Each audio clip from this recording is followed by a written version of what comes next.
ഇന്നത്തെ കുറച്ച് വിശേഷങ്ങളാണ് വീഡിയോ. രാവിലെ തന്നെ എഴുന്നേറ്റ് നിസ്കാരങ്ങളൊക്കെ കഴിഞ്ഞു. പിന്നെ ചായ കുടിച്ചു. പിന്നെ പാൽ ചായ ആണ്. അതിന് ബേക്കറിയും കൊടുത്തിട്ടുണ്ടായിരുന്നു. അതിന് ശേഷം ബ്രേക്ക്ഫാസ്റ്റ് ദോശ ആയിരുന്നു. ദോശ ചുട്ടു.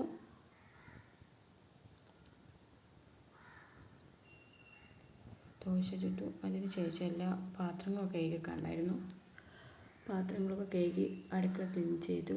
അടിച്ചു വാരി അകവും കൊലായും എല്ലാം അടിച്ചു വാരി.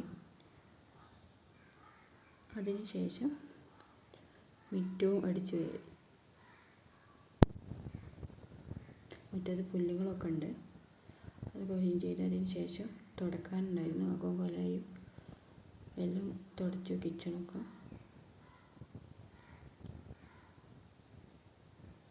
അതിന് ശേഷം അടുക്കളയൊക്കെ വിറകെടുത്ത് വെട്ടിമുറിച്ച് ഓൽക്കണിയും ചേരിയൊക്കെ എടുത്ത് അതിന് ശേഷം അടുപ്പിൽ കത്തിച്ച് കലം വെച്ചു. അതിന് ശേഷം മീൻ കറി വെക്കാൻ തക്കാളിയും വെളുത്തുള്ളിയും പച്ചമുളകൊക്കെ മുറിച്ചിട്ട് അടുപ്പത്തേക്ക് വെച്ചു. അതിന് ശേഷം അതിലേക്കുള്ള മുളക് പൊടി മഞ്ഞൾപ്പൊടിയൊക്കെ കലക്കി തക്കാളി ഒടിഞ്ഞതിന് ശേഷം അതിലേക്ക് പാർന്നു. അതിനുശേഷം തിളച്ച വെള്ളത്തിലേക്ക് അരി ഇട്ടു.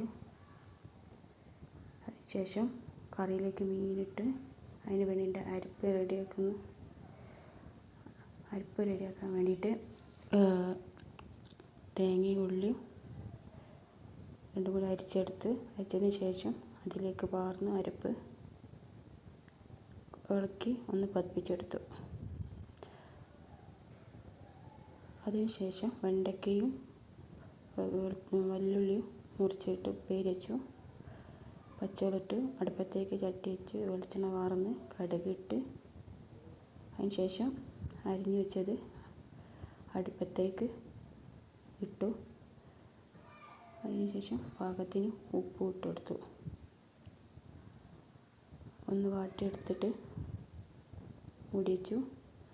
അതിന് ശേഷം അലക്കാനുണ്ടായിരുന്നു, അലക്കി വിരിച്ചിട്ടു. അതിന് ശേഷം നിസ്കാരം കൂടിയൊക്കെ കഴിഞ്ഞ് ചോറും കഴിച്ചു.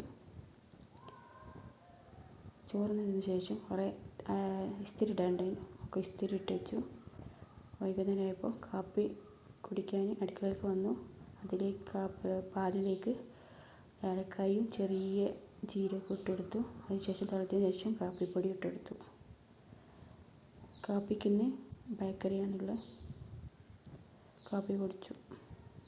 അതിന് ശേഷം ചെറുപയർ പായസം വെച്ചു.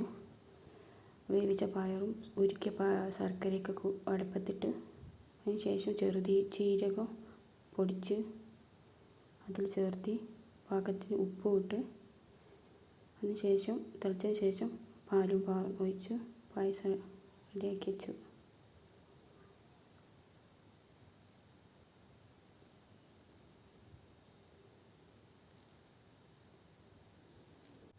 രാത്രി മീനും പൊരിച്ച ഫുഡും കഴിച്ചു. ഈ കൊച്ചു വ്ലോഗ് ഇവിടെ കഴിയുന്നു.